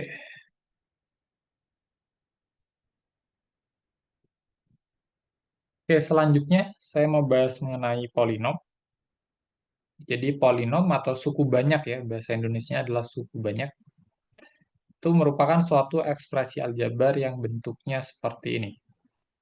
Oke. A0 ditambah A1X ditambah A2X kuadrat dan seterusnya sampai AN dikali X pangkat N. Dengan N-nya itu merupakan bilangan bulat tak negatif. Oke. Dan A0, A1 sampai AN merupakan suatu bilangan real. Dan bilangan-bilangan itu adalah koefisien dari suku banyak atau si polinomnya ini.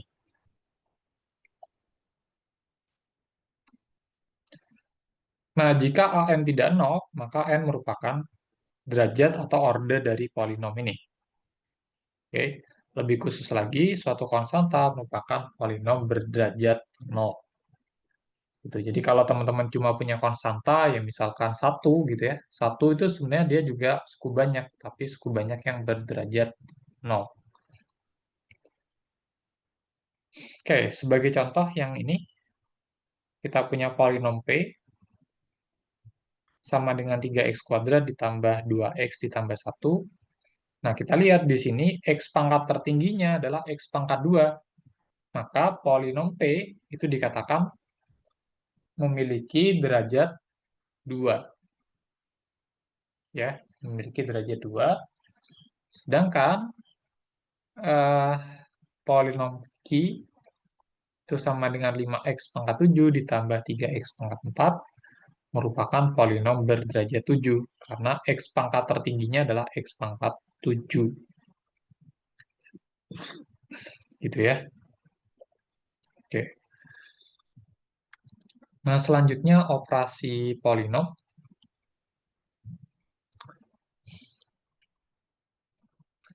Operasi antar polinom itu dilakukan dengan cara yang serupa dengan operasi pada bilangan real. Oke, kita coba ya.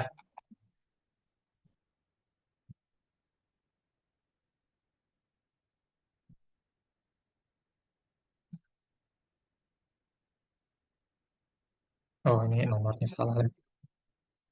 Oke.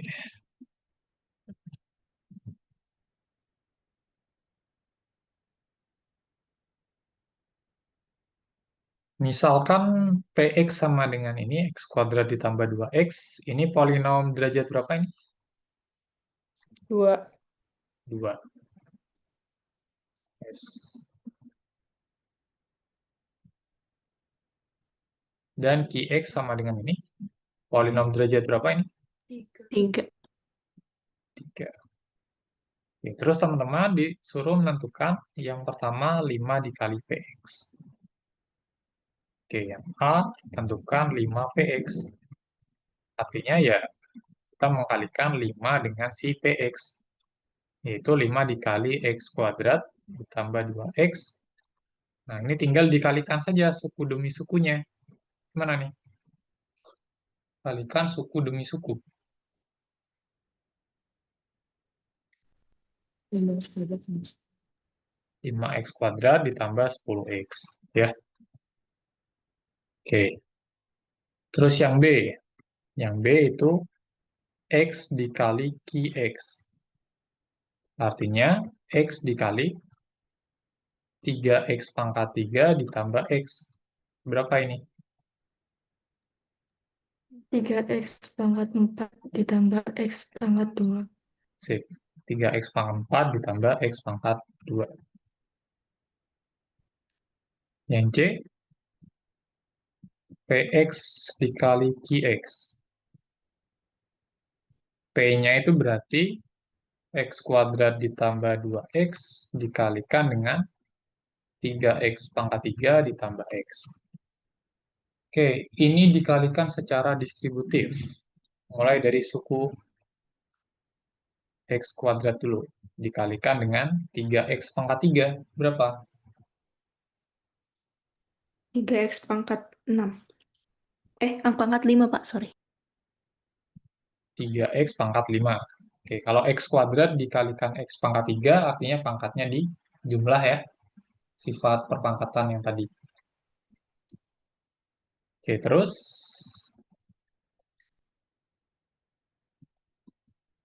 x kuadrat dikali x X pangkat 3.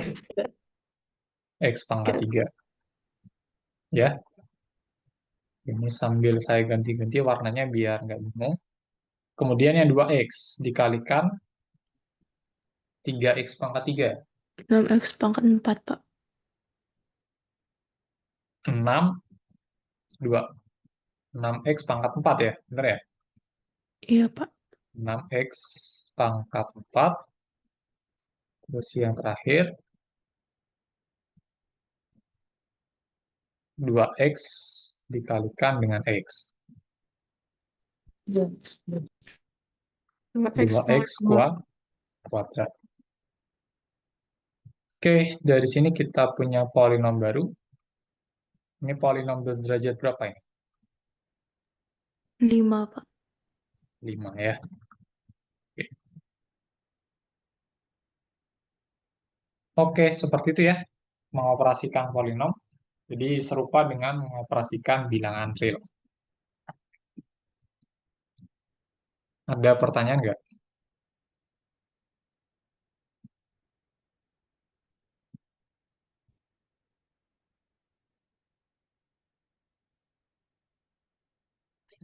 Kalau belum, saya lanjutkan ya. Oke, sebentar ini kayaknya nomornya perlu saya ubah sedikit ya.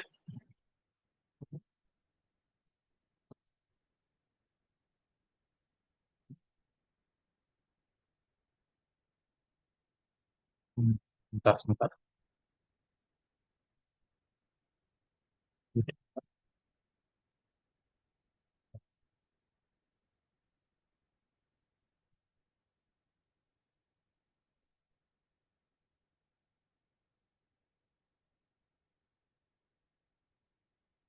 Biar tidak bingung.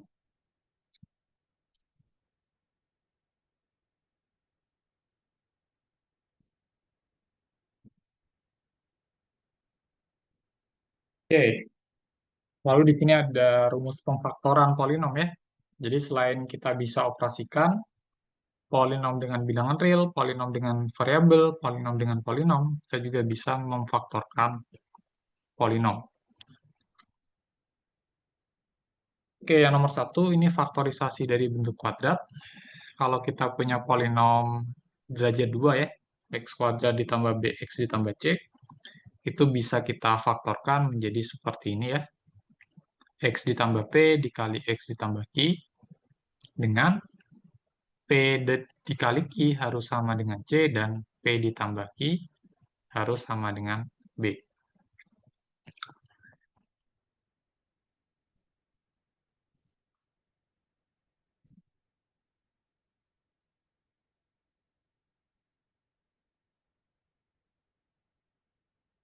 Oke, terus eh, tidak hanya pemfaktoran, ini juga ada penjabaran ya, penjabaran dari bentuk aljabar ya. Kalau misalkan saya punya A ditambah B kuadrat, oke, mungkin saya perlu copy lagi.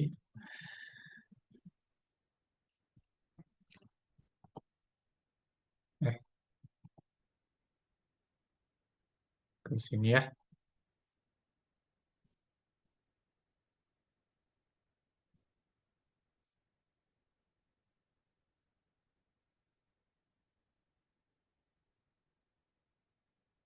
Oke, kenapa bisa jadi seperti ini? Sebenarnya dari sifat distributif ya.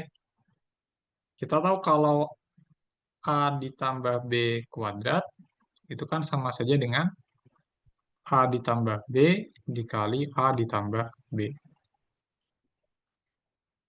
Oke, kalau kita kalikan mereka secara distributif, maka ini kan mengalikannya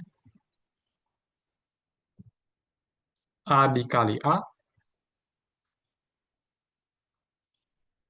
jadi A kuadrat, gitu ya. Terus A dikali B jadi AB, terus B dikali A jadi BA gitu ya. Terus terakhir B dikali B jadi B kuadrat. Nah, A dikali B dengan B dikali A itu sama ya. Sehingga kita bisa jumlahkan dan kita akan peroleh hasilnya seperti pada rumus ini. A kuadrat ditambah 2AB ditambah B kuadrat. Nah, cara yang sama itu juga bisa dilakukan untuk menunjukkan yang nomor 3. Oke. Nah, yang nomor 4 ini juga sering dipakai ya. Jadi kalau ada bentuk A kuadrat dikurang B kuadrat, itu sama saja dengan A dikurang B dikali A ditambah B. Ya, kalau mau membuktikan ya dikalikan saja.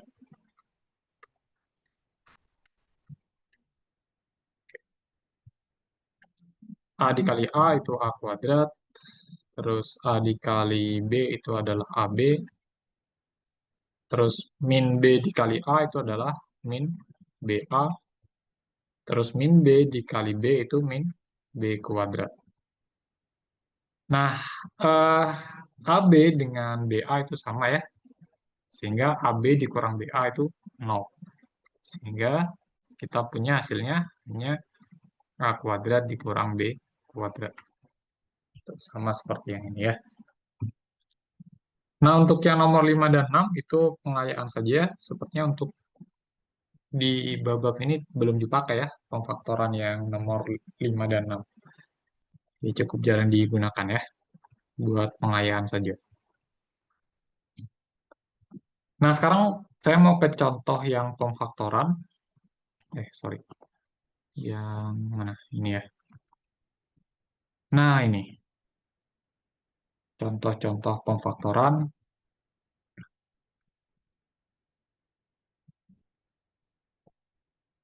Nah,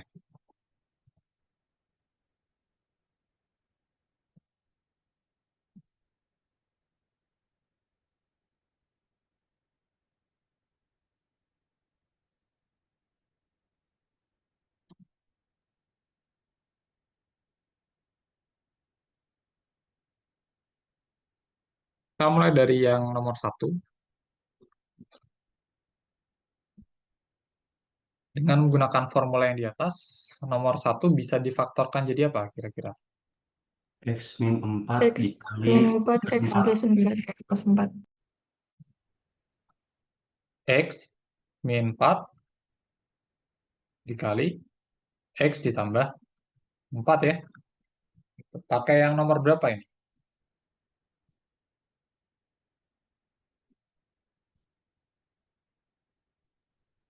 Nomor 3. Pakai yang nomor 4 ya. Pakai yang nomor 4. Kita bisa memilih A-nya itu adalah X dan B-nya itu adalah 4. Gitu.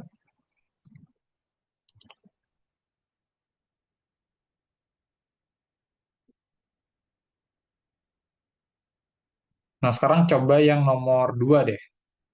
Nomor 2, terus teman-teman pakai rumus yang nomor 5. Bisa nggak itu difaktorkan? Bisa, Pak. Bisa. Jadi apa? X min 2 dikali X kuadrat plus 2X plus 4. Dikali X kuadrat. Plus 2X plus 4. Oke. Oke. Yang nomor 2 itu menggunakan nomor 5 dengan memilih A sama dengan X dan B-nya sama dengan 2 ya. Bisa dicoba sendiri. Nah, sekarang gimana dengan nomor 6?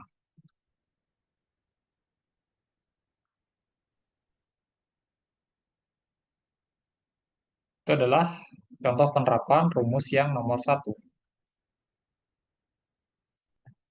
Jadi kita mencari, jadi untuk memfaktorkan bentuk polinom order 2 seperti ini, polinom derajat 2 seperti ini, kita mencari bilangan yang kalau dijumlahkan sama dengan 2, tapi kalau dikalikan sama dengan negatif 3.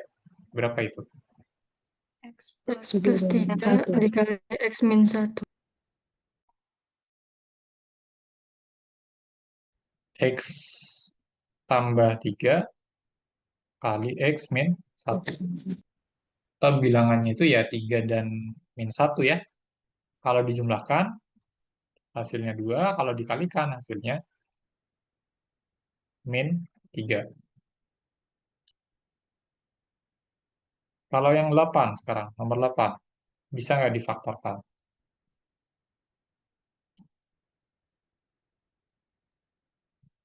X plus 19 kali X plus 3. X plus 12 12 kali kali X plus 3. X plus 3. Oke, sip.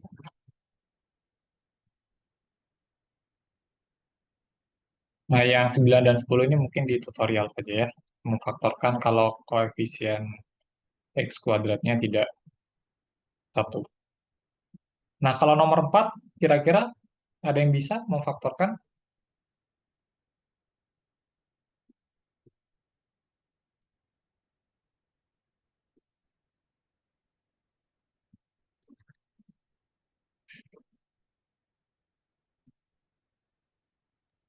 X kali X tambah 4 X tambah 1. Nah, kalau seperti ini, X-nya teman-teman pisahkan dulu. Satu buah X-nya dipisahkan, dikalikan apa nih? X dikali sesuatu. Plus 1 sama X tambah 4. X dikali X kuadrat Plus 5X. plus tambah 5X 5X plus 4. tambah 4. Nah, baru yang ini, yang di dalam kurung, teman-teman coba faktorkan. Bisa nggak? X plus 4, X plus 1. tambah 4 X plus X plus 4 dikali X plus 1. Oke, sip. Gitu ya, memfaktorkan. Oke, sampai sini ada pertanyaan.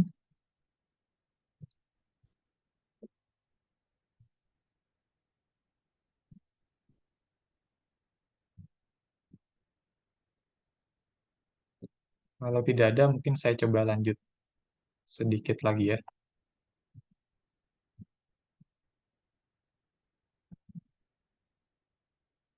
Nah, ini mungkin nanti buat latihan saja. Saya mau ke persamaan kuadrat dulu.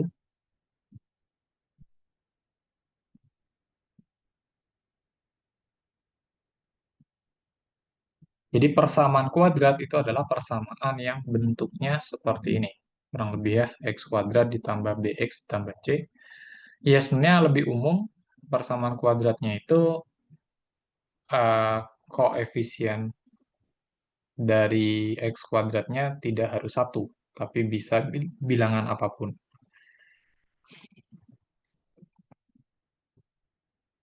Nah, mungkin yang mau saya bahas yang ini dulu deh. Menyelesaikan persamaan kuadrat dengan pemfaktoran.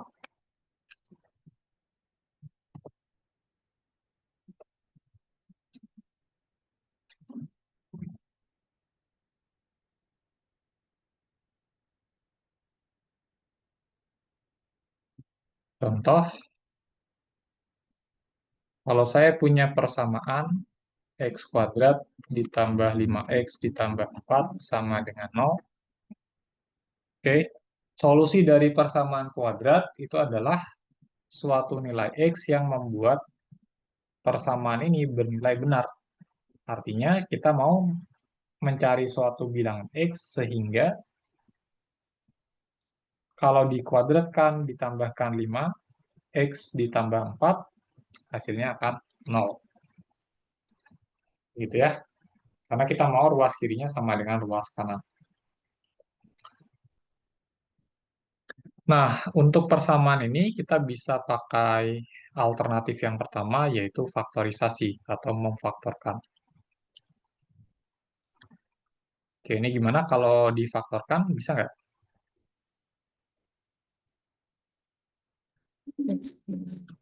Plus 4 tambah X tambah 1. X ditambah 4 dikali X ditambah 1. Oke, lalu sampai sini teman-teman pakai sifat ya. Nah, sifat yang digunakan itu ini. Jadi jika kita mau perkalian dua buah bilangan, itu nilainya 0, maka salah satu dari A atau B itu nilainya harus 0.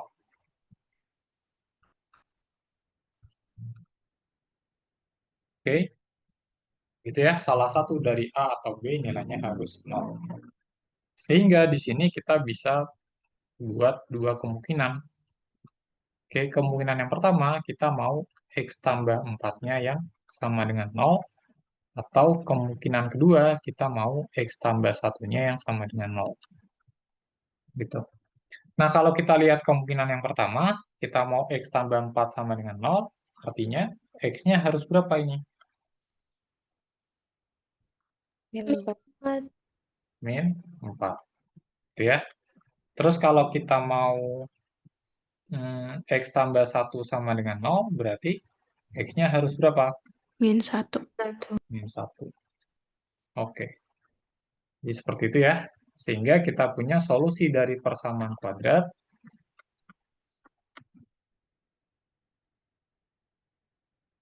Persamaan kuadrat X kuadrat ditambah 5X ditambah 4 sama dengan 0 adalah X sama dengan min 4 atau X sama dengan min 1. Itu ya. Oke. Ada contoh lain nggak?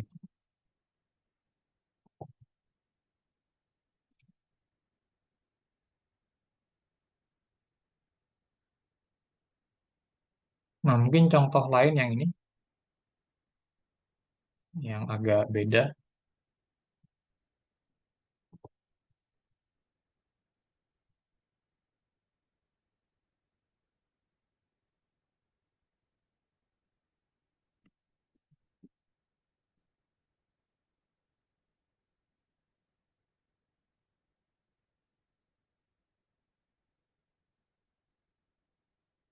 Nah, kalau persamaan kuadrat yang teman-teman punya itu bentuknya seperti ini, berarti teman-teman harus mengubah sedikit dulu persamaan kuadratnya, sehingga salah satu ruasnya itu bernilai 0. Oke, ubah sehingga salah satu ruasnya bernilai 0.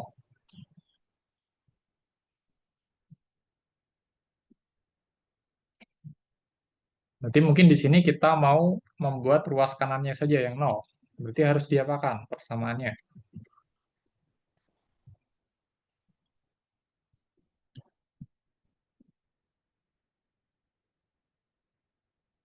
Tambah 20 dikurang 6X yang kanan. Oke, langsung ya. Katanya tadi tambah 20 dikurang 6X. 6X. Berarti ruas kanannya juga seperti itu ya.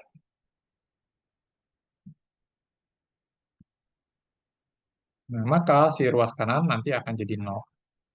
Ruas kirinya Kuadrat min 11X tambah 30. X kuadrat min 11X Tambah 30. tambah 30. Oke. Nah, apakah ini bisa difaktorkan? Bisa, Pak. Bisa. Gimana? X X min kurang 6 X kali tambah 5. X min 6. min 6, X X min min 5. 5. Gitu ya. Berarti solusinya gimana nih? X sama dengan X sama dengan 5. Kan kita mau X min 6-nya 0 atau X min 5-nya yang 0. Berarti kalau X min 6 0, berarti 6. X-nya harus 6. 6 ya. Nah, kalau kita mau X min 5-nya yang 0, berarti X-nya harus 5. 5. Kayak gitu ya. Nah, ini solusinya. X sama dengan 6 atau X sama dengan 5. Oke, seperti itu.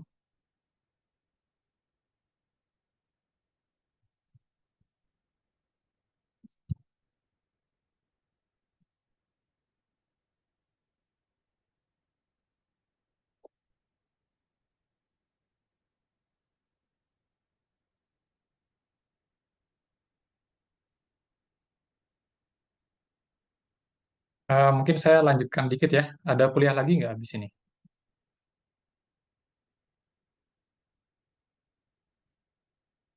Tidak, Ada nggak? Karena Tidak kemarin ada, Pak. sepertinya Pak ada. Tidak ada. Oh, nggak ada. Saya izin lanjutkan sedikit lagi ya. Karena kan yang kemarin cuma 1 jam ya, kalau nggak salah.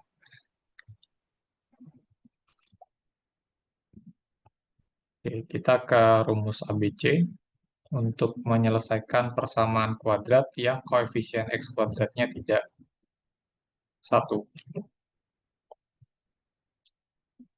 Oke, langsung saja ya.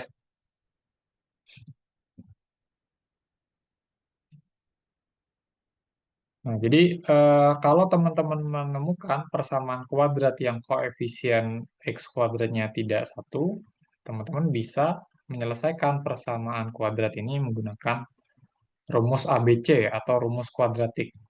Nah, ABC ini mungkin istilah di SMA ya, tapi yang lebih tepat ini namanya rumus kuadratik. Nah, rumus kuadratik itu diberikan dalam bentuk seperti ini. Oke. Nah, di sini yang penting adalah teman-teman jangan sampai terbalik menentukan A, B, dan C-nya dari si persamaan kuadrat ini. Oke, mungkin saya ambilkan satu contoh. Ada nggak ya? Di sini, nah, misalkan yang nomor 8 ya.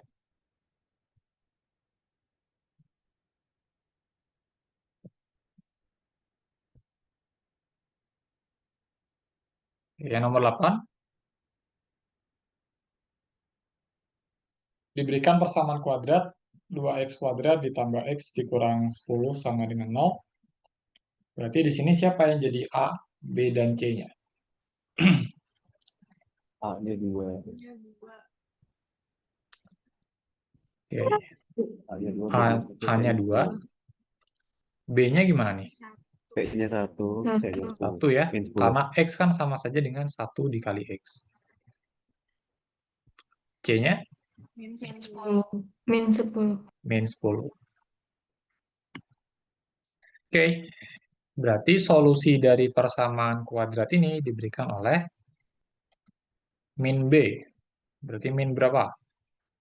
Min 2. Ayo, min berapa? Min 1. Min 1. Plus minus ya. Akar B kuadrat. 1 kuadrat dikurang 4 kali Kali 2 kali min 10. 2 kali. 2 kali min 10. Hati-hati tanda dibagi dengan 2 kali 2. 2. Oke, kita coba hitung. Min 1 plus minus akar berapa nih? 1 Ditambah min 4 80. kali berapa? Plus 80. Plus 80 per 4. Oke, berarti ini jadi min 1 plus minus akar 81 per 4 ya. Berarti ini jadi min 1 plus minus akar 81 berapa? 9. 9. Oke. Nah, kita punya X-nya seperti ini. Nah, bentuk ini itu artinya X-nya ada 2. Yang pertama, kita ambil tanda plus minusnya ini, kita ambil yang plus saja. Jadi solusi yang pertama itu bentuknya adalah min 1 plus 9 per 4. Yaitu sama dengan Min 8 per 4. 8 per 4 atau 2 ya. Solusi yang kedua atau X2 itu kita peroleh dengan mengambil plus minusnya ini yang minus saja. Yang minus saja. Jadinya min 1 min 9 per 4. Hasilnya Min 5 per 2. min 10 per 4 atau min 5 per 2 ya. Oke, seperti itu. Oke, jadi kalau ada persamaan kuadrat yang sulit difaktorkan, teman-teman bisa memanfaatkan rumus kuadratik. untuk mencari solusi dari persamaan kuadrat ini. Gitu ya. Oke, sampai sini ada pertanyaan?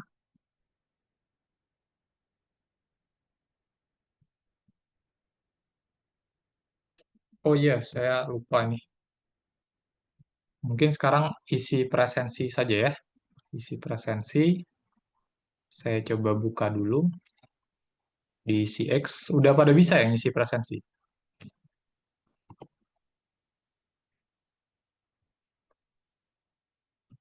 Sebentar.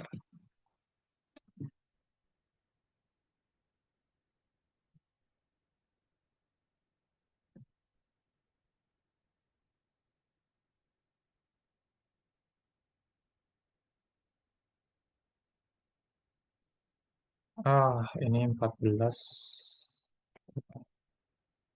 50. Saya buka sampai 15.10 deh.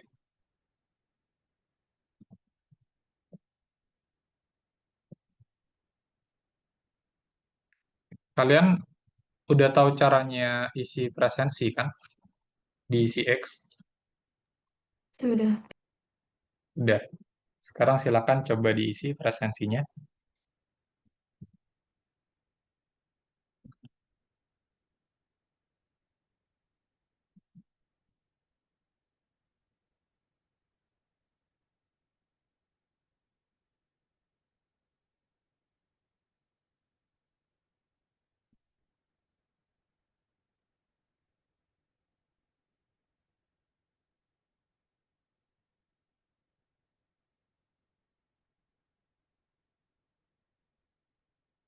Udah bisa diisi? Bisa, Pak. Ada yang belum bisa?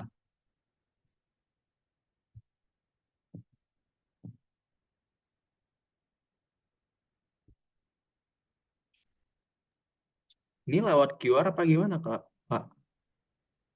Lewat CX. CX tapi yang di browser saja. Oh, Kalau di tampilan saya sih seperti ini ya. Coba saya share. Nah ini. Ini tampilannya tampilan dosen sih sebenarnya. Kalian coba buka yang ini. Aplikasi, terus kelas, terus klik yang jadwal kuliah itu. Harusnya nanti muncul ya. udah, Pak. Opsi Aman untuk ya? tandai hadirnya masih belum ada, Pak. Kalau Oh di, iya gitu. iya udah dicoba di refresh Saya juga. sudah buka sini. Yang lain bisa nggak? Bisa, Pak. Bisa, Pak. Bisa, Pak. Bisa. Ya sudah, kalau misalkan nggak bisa, nanti ini tolong di screenshot saja. Nanti kirim ke saya sebagai bukti kehadiran. Saya isikan manual lewat Teams ya. Lewat Teams saja mengirim bukti kehadirannya.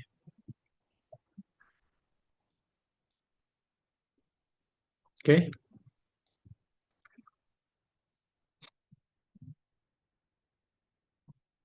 Oke, kalau misalkan sudah tidak ada pertanyaan, kuliahnya bisa saya akhiri ya. Mudah-mudahan kita bisa ketemu minggu depan langsung di kelas.